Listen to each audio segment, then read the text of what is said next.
धन रखने का इतना धन था उसके पास कि वह धन जाकर के पृथ्वी में नीचे में 10 मंजिल बनाया था, उसी में लग दिया। और जब वहां गया तो बिजली बत्ती बूझ गया और उसका प्राण चला गया। इसलिए धन का सदुपयोग करने के लिए कहा, गिरदा संत समागम सन लाभ न कछु आन बिनु हरि कृपा हो रही सो गावे ही वेद पुराण। हे गिरदा, भगवान शिव कहते माता पार्वती से कि हे गिरदा सुनो, संतों के संगति के समान संसार में दूसरा लाभ नहीं है। वह लाभ चाहते हो तो संतों का संग करो और अपने को गुरु के शरण में रख दो। गुरु से उसे असली चीज को ढूंढो और वह गुरु तुझे बता देंगे उस रास्ता को। गुरु जुक्ति से ताकू गगन में तब धर के एक तारा रे, वह तारा गुरुदेव बतावे ज्योति महल के द्वारा रे। वह रास्ता गुरु बतलाते हैं ज्योति और प्रकाश के द्वारा। श्री गुरु से भर करके संसार में कुछ नहीं है। 3 लोक 9 खंड में गुरु ते बरा न कोई, करता करे करी न सके, गुरु करे सो हो। जो काम गुरु करते हैं वह काम ईश्वर नहीं करते। कौन काम गुरु करते हैं, ईश्वर नहीं करते हैं? तो संसार में प्रभु भेजते हैं, माया में हम लोग लिपट कर रहते हैं। आवागमन से गुरु ही बचाते हैं। आना और जाना सबसे बड़ा दुख है। इस दुख के निवारण के लिए प्रभु भक्ति करनी चाहिए। जितने मनुष्य तनधारी हैं प्रभु भक्ति कर सकते सभी को अधिकार परमात्मा ने दिया है। सबके लिए लाद और दीन बना दिया है। चाहे वो अमीर हो, गरीब हो, राजा हो, महाराजा हो, सबके लिए परमात्मा ने बना दिया है। कितना सुंदर परमात्मा ने भी हम लोगों ने सुना। वेद भगवान उपदेश किए कि हे मनुष्यों, जगत पर सब करता ईश्वर का तत्व ज्ञान प्राप्त करने के लिए पहले बुद्धि योग करो, पहले सत्संग करो। सत्संग से तुझे वह ज्ञान होगा कि हम कैसा गुरु करें जो परमात्मा के तत्व ज्ञान को हमको बता दे। वह ऐसे गुरु धारण करने के लिए कहते हैं। और वह परमात्मा का जो हम लोग पर रहते हैं धरती पर, परमात्मा ने हम लोगों के लिए धरती माता से अनेक तरह का फल, मिष्टान, अन्न का भंडार प्रभु दे दिए हैं। और क्या नहीं दिए? जिनमें चंद्रमा की शीतलता को, ठंडा को प्राप्त करते हैं, दिन में सूर्य का प्रकाश लेते हैं, वायु लेते हैं और अनेक तरह का परमात्मा ने हम जीवों के लिए क्या नहीं बनाया। लेकिन सज्जनों, ये जिह्वा के स्वाद में बना परमात्मा का बनाया हुआ चीज को हमारे मनुष्य भैया जिह्वा के स्वाद में पड़ करके दूसरे जीव को मार करके अपना पेट का भोजन बना लेता है। प्रभु को हंसते ही प्रभु कि देखो ये कैसा मूर्ख है, हमने कितना संसार में सब चीज दे दिया है, फिर भी मेरे जीव को चलता फिरता जीव को मार करके अपना पेट का भोजन बना लेता है। इसलिए सज्जनों, ऐसा नहीं करना चाहिए, क्योंकि परमात्मा ने सब चीज को बनाया है। आपको तो सब कुछ दे दिया है और उसका आप जब रहते हैं, बिजली लेते हैं सरकार से, पानी लेते हैं, तो आपको सरकार को टैक्स देना पड़ता है। ये सर देश का सरकार को टैक्स देना पड़ता है। और परमात्मा ने हमारे लिए क्या क्या नहीं किया है, आज उसका हम लोग टैक्स दे रहे हैं? नहीं दे रहे हैं। यही टैक्स है जो बैठ करके कुछ समय मौन होकर के परमात्मा के गुणगान गाता है, तब प्रभु खुश हो जाते हैं कि हमारा भक्त हमारा गुणगान गा। यही असली टैक्स दीजिए प्रभु को, क्योंकि मानव शरीर कितना सुंदर शरीर मिला है और इतना सुंदर शरीर प्राप्त करके भी अगर हम नहीं जाने, अनजान में रहें, सब जानता है कि एक दिन हमको छोड़ना पड़ेगा, ये धरती को छोड़ना पड़ेगा, ये परिवार के लोगों को छोड़ना पड़ेगा। फिर भी जान करके हम अनजान कर रहे हैं, कह रहे हैं कि अब मेरा मेरा मेरा। इसलिए हमारे गुरु महाराज कहते हैं कि मास फागुन मस्त होई के बहुत कुछ किया बनावा हो, ऊंचे महल जनित मणिगण तब सुख नहीं पाओ, कुल भल रूप भल और त्रिया भल पालो सही, बिनु ध्यान के सपनों में भी सुख ना। कहते हैं संसार में बहुत कुछ पाया, बहुत सुंदर धर्म पत्नी भी मिल गया, पुत्र भी मिल गया, बहुत 10 मंदिर ऐसी मकान भी बना लिए, सब कुछ से परिपूर्ण हो गया। अगर गुरु करके के ध्यान नहीं किया तो कहा कि कुछ नहीं किया, कुछ नहीं हुआ। सजना ये अनमोल रत्न गुरु के पास मिलता है और कहीं मिलने वाला नहीं है। इसलिए गुरु बहुत ही, जिस तरह मां शब्द मीठा लगता है उसी तरह गुरु शब्द भी मीठा है। ये रुक्मणी से भगवान कृष्ण पूछते हैं कि रुक्मणी आज मुझे माँ के पास जाना है, पिता के पास जाना है, बहुत दिन हो गया है रुक्मणी। तो रुक्मणी पूछ देती है प्रभु अभी तो आपको आने का कुछ ही दिन हुआ है, फिर आप जाना चाहते हैं? तो भगवान कहते हैं रुक्मणी तुम नहीं जानती हो माँ की ममता कितना मीठा है, पिता की दर्जा कितना बड़ा ऊंचा है। माँ तो पृथ्वी से बड़ा है, पिता तो स्वर्ग से बड़ा है। रुक्मणी सुनो, एक दिन हम तुझे दिखा देंगे। आते हैं प्रभु बिछावन पर लेट जाते हैं, माथे पर चादर ले लेते हैं और रुक्मणी दूध लेकर के आती है प्रभु को पिलाने के लिए।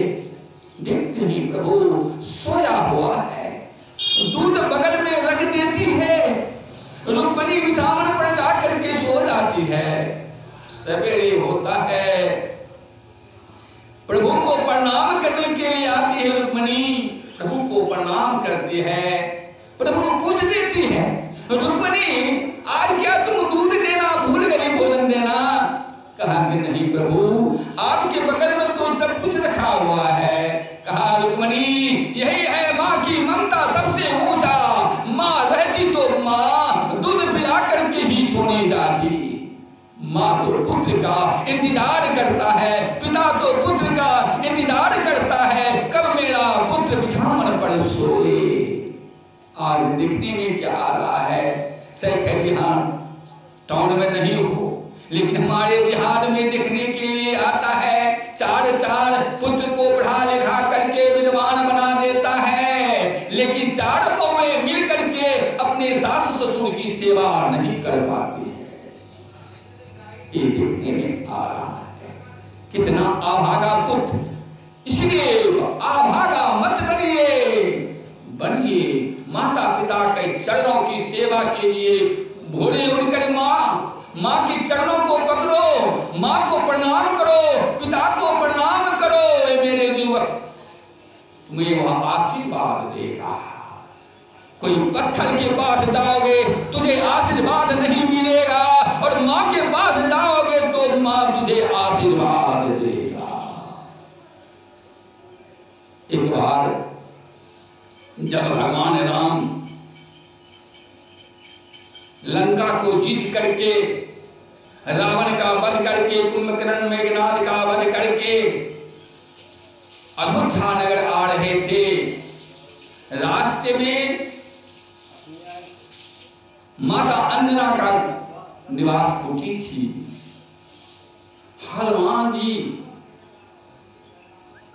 कहते ही प्रभु माँ का दर्शन करना है, आप लोग रथ को रोकिए, हम माँ का दर्शन करके आते हैं। तो प्रभु कह देते हैं हनुमान सिर्फ तुम्हारा ही माँ है कि हम लोगों का भी माँ है, हमारी भी माँ है। सबका माँ है, खाली अकेले तुम जाओगे, हम लोग भी तुम्हारे साथ जाएंगे। कहा प्रभु बहुत सुंदर बात है, चलिए माँ का दर्शन हो जाएगा। सभी जितना भी लोग थे, विभीषण, हनुमान, अंगद, बाले, ऐसे ऐसे सुग्रीव, सब मिलकर के आते हैं। माँ सीता भी, लक्ष्मण जाकर के हनुमान जी पहले प्रणाम करते हैं, फिर प्रभु राम प्रणाम करते हैं, लक्ष्मण जी प्रणाम करते, माँ सीता प्रणाम करते, सब एक तरफ से प्रणाम कर रहे हैं। ब्रह्मा अंजना अपने पुत्र हनुमान को गोद में बैठा कर कहता है, पुत्र ये सब कहां से आ रहा है? कहा मां, माता सीता को रावण ने हरण करके लेकर के चला गया था, अशोक वाटिका में रखा था, वहीं से हम लोग आ रहे हैं। कहा पहले कौन गया था वहां? कि पहले तो हम गए थे मां। कहा कि तुम गया तो फिर मां सीता को लेकर के नहीं आया और भगवान को कष्ट देना पड़ा, तुम भगवान को पुल बांधना पड़ा, तब प्रभु पुल बांध करके तब वहां गया, तब लेकर तुम आया है। अब तुमको गोद में बैठने नहीं देंगे, तुम मेरा दूध को कलंकित कर दिया पुत्र। कहा नहीं मां, मैं आपका दूध को क्यों कलंकित करूंगा? और हुआ कहा कि नहीं पुत्र, अब तुमको बैठने नहीं देंगे। मैंने तुमको तो 32 धार दूध पिलाया था। क्या करने के लिए? प्रभु को जाकर के लंका जाना पड़ा। तुम क्यों नहीं रावण सहित रावण को लंका को धस करके सारे ब्रजों को मार करके तुम क्यों ने मां सीता को लेकर के प्रभु की शरण में दे दिया? अब तुमको हम बैठने नहीं देंगे गोद में। मां मेरा भूल गलती नहीं है मां, प्रभु तो मुझे कहा दिया था सिर्फ है कि मां सीता का सुधी लेकर के आओ, इसलिए मां सीता का मैं सुधी लेकर के अशोक वाटिका से आए थे। कहा नहीं पुत्र, तुमने मेरे दूध को कलंकित कर दिया है। लक्ष्मण जी का आंख लाल हो गया। तो मां के गोद में पुत्र बैठता है और मां गोद में बैठने नहीं देती है। लक्ष्मण जी की तरफ देखा, अंजना मां कहता, लक्ष्मण तेरा आंख क्यों लाल हो गया है? मैंने पुत्र को वो ऐसी दूध पिलाया है, ये दूध में इतनी शक्ति है, अगर इस दूध का धारा अगर हिमालय की चोटी पर जाएगा तो हिमालय की चोटी भी फट जाएगा, चूर हो जाएगा। और दूध की धारा को छोड़ा, पहाड़ बगल में पहाड़ सब था, सब पहाड़ टुकड़ा टुकड़ा होकर के गिर रहा है। तब लक्ष्मण जी ने समझा कि मां क्या है। ये मां की ममता बड़ी मिठास होता है, जिसके जीवन से मां चले जाता है मां अब कहां। ये मां की सेवा, पिता की सेवा, पुत्र को करना चाहिए।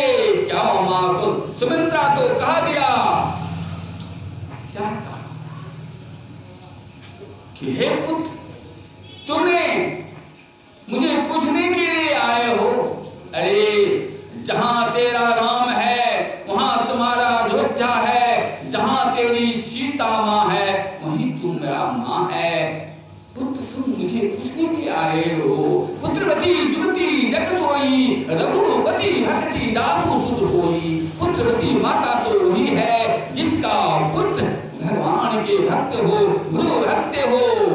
और एक कारा शब्द पर कहा दिया कि ऐसी मां, जिस मां ने 9 महीना 10 महीना तक अपने पुत्र को गर्भवास करके रखा और जन्म दिया, अगर ऐसे पुत्र भगवान का भक्त नहीं होता है, गुरु का भक्त नहीं होता है, तो मां सुमित्रा ने कहा कि नतरो बाज भल बाज बियानी राम विमुख सुत तेरा।